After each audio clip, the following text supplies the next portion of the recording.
You are listening to Rabbi Aryeh Wolbe of Torch in Houston, Texas. This is the Living Jewishly podcast. Welcome back, everybody, to the Living Jewishly podcast. Today we're going to study chapter 15 in the Kitzur Shulchan Aruch, in the abridged Shulchan Aruch.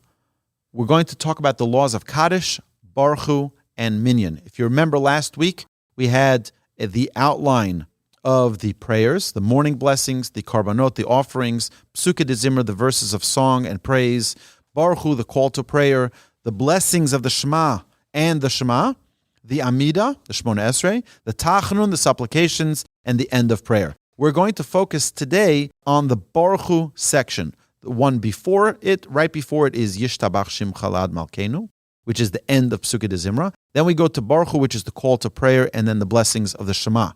So, Halacha number 1, after Yishtabach is recited, the Chazan recites a half Kaddish. Kaddish, Borchu, Kedusha, and Torah reading should never be done without a minyan of 10 men. Kaddish cannot be recited unless there was a minyan present for the part prior to the Kaddish. So Kaddish before Borchu should not be recited if there wasn't a minyan for Yishtabach, which is right preceding that Kaddish. Therefore, they should wait for 10 people to arrive prior to Yishtabach so that they can recite it together with the minyan and then say Kaddish. Now, in shuls that have minyan from the beginning, if you have a 7 o'clock minyan in the morning and they have a minyan right away, so then this question doesn't apply. But not every shul is fortunate to have a minyan just sitting and waiting. So in those cases, what happens is sometimes you got to call people and you got to wait till you get the 10th man. So don't wait for the minyan after Yishtabach, but rather before Yishtabach so that you can recite the Kaddish after Yishtabach with the minyan. In general, one should wait up to 30 minutes for a minyan. More than 30 minutes, the Halacha does not require you to wait more than that. An adult suitable for a minyan is referring to a male who completed 13 years. Not 12 years and a day, but rather 13 years and a day. Caution must be used to never count a minyan by numbers. Instead, one should count using a verse with 10 words, like this: Hoshia es amecha uvarech es nachlosecha ureim v'nasim ad olam, which is a verse in the Torah, and we use that very frequently as the way we count 10 people. And we have Hoshia es amecha uvarech, and we count each one of the 10 people like that, but we don't count and number our people. All 10 of the minyan must be in the room and not half in one room and half in another room. If one is standing in the outer part of a doorpost to a room that has 9 other men, he is not included with the minyan unless he joins them in the room. So if we have 9 people here and one person in that little hallway there, that's not counted. He's got to come into the room to be included in the minyan for us to have 10. If there is a complete minyan in one room, that means you have already 10 people. And an individual is in another room, or even at a greater distance, he can answer Kaddish, Borchu, Kedusha, so long as he can hear them and see them, as there is never a barrier between our prayers and our Father in heaven. So if we have a minyan in here, and there's someone across the street in their house with the window open, and the door is open here, and they can hear the prayers, they can daven with us, even though they're not in the room. If you have 10 people here, they'll be included in the minyan as well, and they daven with the minyan. That's awesome. One should be extremely cautious to listen and answer carefully to Kaddish with focus and intention. Anyone who answers Amen Yehei Shemei Rabbah to Kaddish with all his concentration merits that even a decree of 70 years of evil is annulled, meaning it's pretty powerful. Answering Amen Yehei Shemei Rabbah properly, with focus, can annul terrible, terrible decrees. It's a very powerful omen. It's a very powerful mitzvah.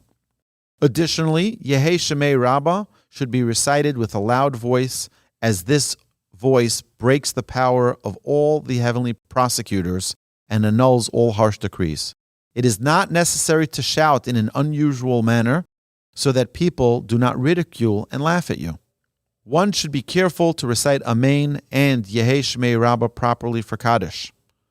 Utter the words properly.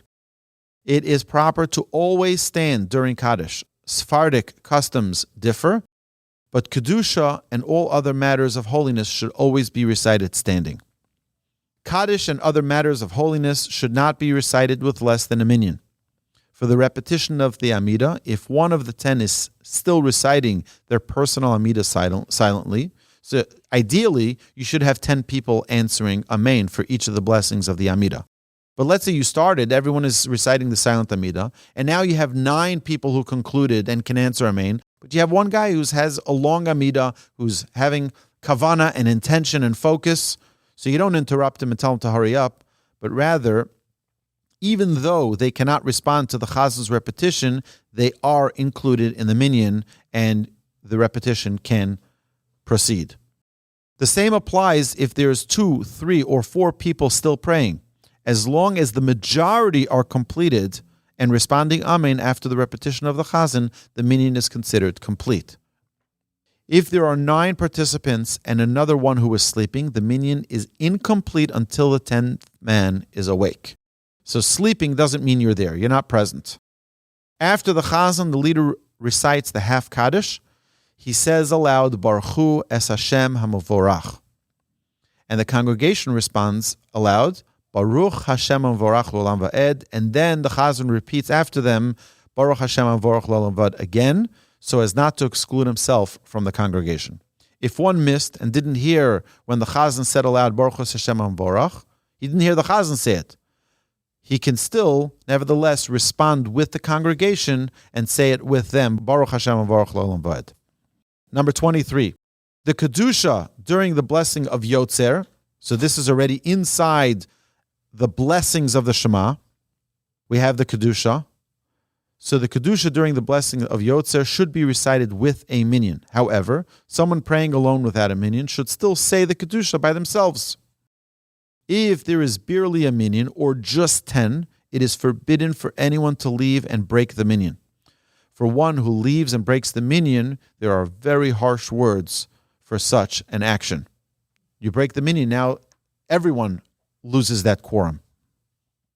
If there will remain a minyan, it is okay to leave. So if there's, let's say, 11 or 12 people and 2 people need a rush to work or for whatever it is, so there's still going to be a minyan, it is okay to leave if they already heard and said Baruch Hu, Kedusha, and the Kaddish post Aleinu together. In general, if the minyan left, they can always conclude the matters they began praying from when they had a minyan. So if let's say, they were in the middle of the Chazan's repetition of the Amidah. They started with the minyan, but now in the middle there's no more minyan. So do they stop? No. You continue the matter that you started with the minyan, even though there's no longer a minyan. And this includes the Amidah, the Kedusha, and even the verses of the Kohanic blessings. However, if they have the custom, like they do in Israel and in Sephardic synagogues, that the Kohen actually goes up during the repetition of the morning repetition, the Kohanim actually bless the congregation, that they don't do without a minyan, and they conclude the Torah reading, but not maftir, and the last one called up to the Torah should instead read the Haftorah without a blessing. And this is applying on Shabbos or during a fast day, when we read Haftorah. The Kaddish after the Amidah should not be recited without a minyan. Even if you started the Amidah with a minyan, the Kaddish is not considered part of that, and therefore, after they conclude the repetition, they should not recite the Kaddish if they don't have a minyan. The Chassid should be honest. He should be a good person who is clean of sin and has a good reputation, someone who is humble and beloved by the congregation. Should have a pleasant and sweet voice that draws the hearts, and someone who knows how to read the words properly. If finding someone with all of these virtues is unattainable, they should choose a chazan with wisdom and good deeds. Someone who is unliked by the congregation should not represent the congregation as the chazan. So I was once asked by a specific congregation to be their chazan, and they were very desperate, and I was honored that they asked me. It was a big congregation, but it was a congregation that I knew didn't have a liking towards me and people like me. So I said to the rabbi, I said, I would happily do this, but you have to really get the consent of your congregation. If they want me to be their representative and they'll be happy with me being their representative, I'll happily lead the services. This is particularly for Rosh Hashanah and Yom Kippur that they were looking for. But I never got that consensus from them, so I was not the leader in that congregation for the prayers.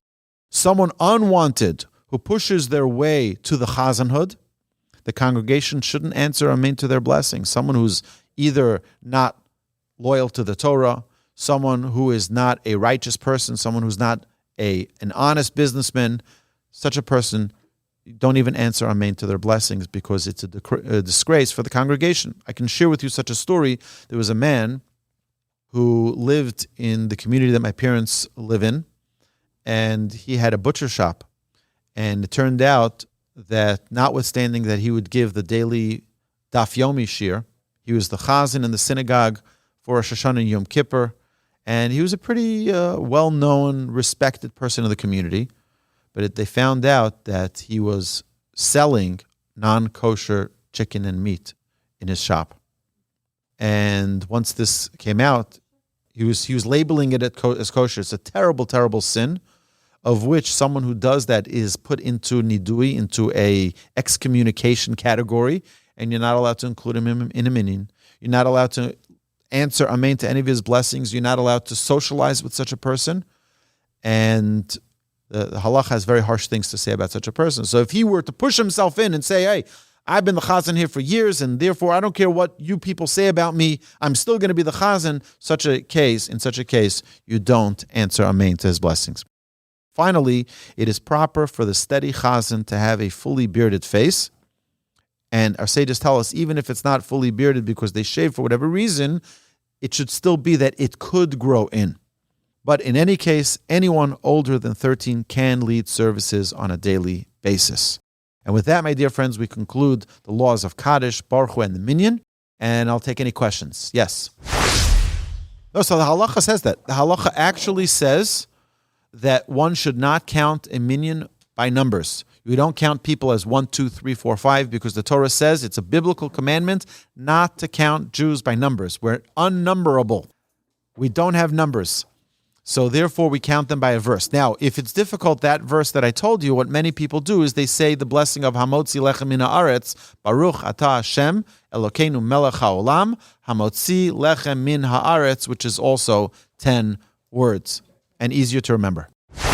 Great question. Yes, all Kaddishes should be recited standing and heard standing. The entire congregation should stand, except where the custom of the synagogue is that people do not stand, like in the Sephardic synagogue. So when I prayed for many years at Congregation Beth Rambam here in Houston, magnificent synagogue, and their custom is to sit during Kaddish. That's the Sephardic custom. In such a case, even me, the Ashkenazic white boy, sat during the Kaddish like everyone else, not to stand out from the congregation.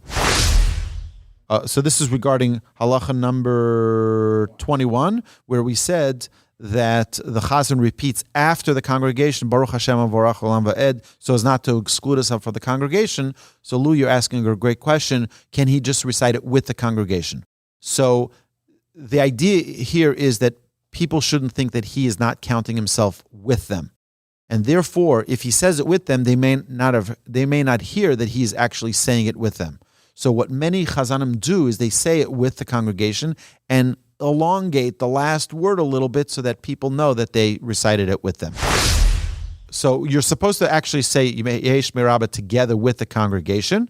But again, also in such a case, like with Kaddish, like with Borchu, in Kaddish, when the chazan is repeating it, he should say it with the congregation, but a little bit louder so that people know that he's reciting it as well.